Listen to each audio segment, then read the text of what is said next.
Hai teman-teman, selamat datang di IT News, tempatnya berita aktual dan fakta yang jarang diungkap media lain. Yuk dukung kami dengan cara subscribe, like, komen, dan share, supaya lebih banyak orang tahu apa yang sebenarnya terjadi.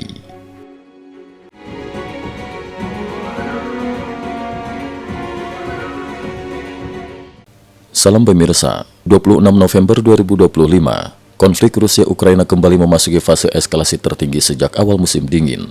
Serangan Ukraina kini tidak hanya fokus pada garis depan, tetapi menargetkan jantung industri, infrastruktur energi dan fasilitas militer Rusia hingga ratusan kilometer di belakang garis tempur. Di sisi lain, pertahanan udara Ukraina mencatat rekor dunia dalam intercept drone dan rudal, memperlihatkan perubahan signifikan dalam dinamika perang. Ledakan di Kursk, industri militer Rusia kena serangan 25 November 2025. Ledakan besar kembali mengguncang kawasan industri militer di Oblast Kursk pada 25 November 2025. Asap hitam tebal terlihat membumbung dari kompleks industri tersebut, diduga akibat serangan drone Ukraina yang menargetkan fasilitas perakitan dan gudang logistik militer Rusia. Serangan ini merupakan bagian dari pola operasi Ukraina yang kini memperluas zona serangan hingga ke pusat-pusat industri Rusia jauh dari daerah perbatasan. Krisis internal, anggaran militer Rusia melemah. Tekanan ekonomi Rusia semakin terasa di wilayah Yakutia yang selama 2 tahun terakhir menjadi sumber rekrutmen terbesar bagi pasukan cadangan Rusia. Pemerintah memangkas drastis bonus dan insentif militer. Bonus pendaftaran yang dulu mencapai $29 kini dihentikan sepenuhnya. Gaji tentara reguler dilaporkan tertunda hingga 2 bulan di beberapa unit.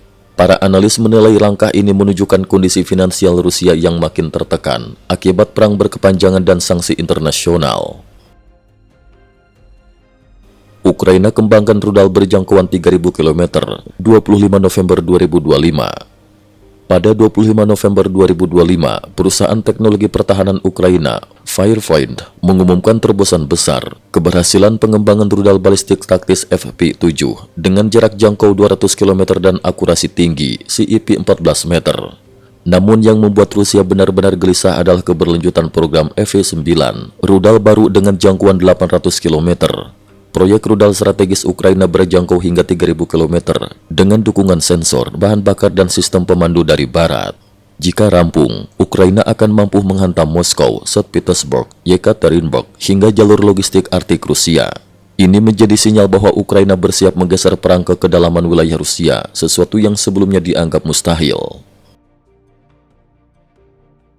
Rusia panik. S-500 dikerahkan ke garis depan pertahanan 26 November 2025. Sistem anti-rudal strategis S-500 Prometheus dilaporkan telah dikerahkan lebih cepat dari jadwal, menyusul laporan pengembangan rudal Ukraina. S-500 dirancang untuk mencegat rudal balistik antar benua ICBM, menyerang objek di orbit rendah, bahkan menargetkan satelit.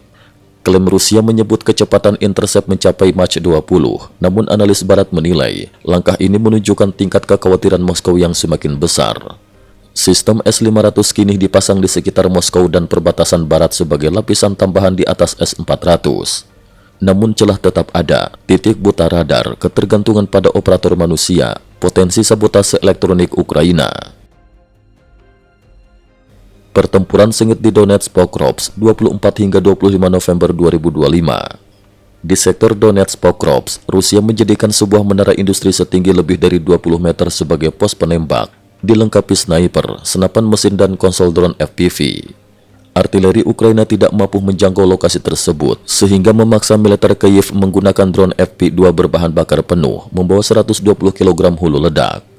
Serangan langsung itu menghancurkan menara dalam satu ledakan besar, gambaran terbaru dari evolusi perang drone jarak jauh. Pasukan khusus Ukraina juga menggagalkan infiltrasi Rusia, menewaskan 4 tentara. Brigade ke-68 menghancurkan sebuah IFP yang disembunyikan di dalam hanggar. Serangan Rusia ke infrastruktur energi Ukraina 24 hingga 26 November 2025. Meski pertahanan udara Ukraina bekerja optimal, sejumlah rudal Rusia tetap menghantam pembangkit listrik dan bendungan. Kementerian Energi Ukraina menyatakan kapasitas listrik nasional kini hanya cukup untuk operasi dasar. Warga Ukraina harus menjalani pemadaman 10 hingga 12 jam per hari. Situasi sulit menjelang puncak musim dingin. Pertahanan udara Ukraina pecahkan rekor dunia malam 24 hingga 25 November 2025. Pada malam 24 hingga 25 November, Rusia meluncurkan gelombang serangan terbesar tahun ini. 464 drone dan rudal. Ukraina berhasil mencegat 438 drone, 3 rudal balistik Iskander M, beberapa rudal hipersonik KH-47 Dagger. Patriot kembali menjadi komponen kunci, khususnya untuk rudal balistik berkecepatan tinggi. Trik GPS Ukraina bikin 19 rudal Dagger meledak sendiri. Dalam 2 minggu terakhir, 19 rudal Dagger meledak di udara karena perang elektronik Ukraina mengirim koordinat palsu, membuat rudal percaya bahwa mereka berada di atas kota Lima Peru, ribuan kilometer dari Ukraina, memicu manuver ekstrim yang menghancurkan diri sendiri. Korban sipil dan insiden di Moldova, Rumania, 25 November 2025. Di Kyiv, serpihan drone dan ledakan rudal menewaskan 7 warga sipil dan melukai lebih dari 20 orang, termasuk seorang anak perempuan yang mengalami luka serius pada wajah. Sebuah pusat logistik bernama Nafas hancur, menewaskan 4 sopir. Sementara itu, 4 drone Rusia melintasi perbatasan Moldova dan Rumania. 1 di antaranya jatuh di atap rumah di Moldova. Beruntung hanya berupa drone umpan tanpa hulu ledak. Eropa tingkatkan dukungan militer jangka panjang, 26 November 2025. 1. Uni Eropa paket pertahanan, 1,5 miliar euro. UI meluncurkan program penguatan industri pertahanan Ukraina yang mencakup 300 juta euro untuk produksi senjata Ukraina, peningkatan kapasitas industri, pelatihan ribuan tenaga teknis, akses penuh ke teknologi dan standar militer Eropa. Ini menandai pergeseran strategis dari sekadar bantuan darurat menuju kemitraan pertahanan jangka panjang. 2. Polandia pembelian 3 kapal selam AIP.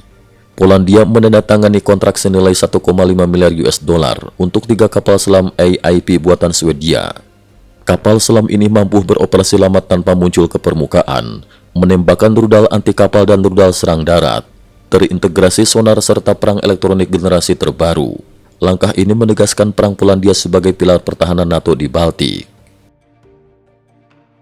Kesimpulan, serangan balasan Ukraina yang mengincar kedalaman wilayah Rusia, rekor intercept pertahanan udara, dan dukungan Eropa yang semakin kuat menandai fase baru perang.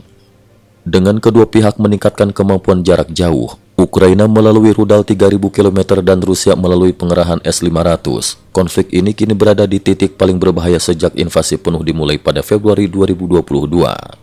Cukup sekian dulu, terima kasih atas perhatiannya. IT News juga memiliki channel di platform kancing.com. Mohon kunjungan dan bantu subscribe agar bisa mengikuti perkembangan dunia tanpa batas. Terima kasih. Link kancing ada di dalam description.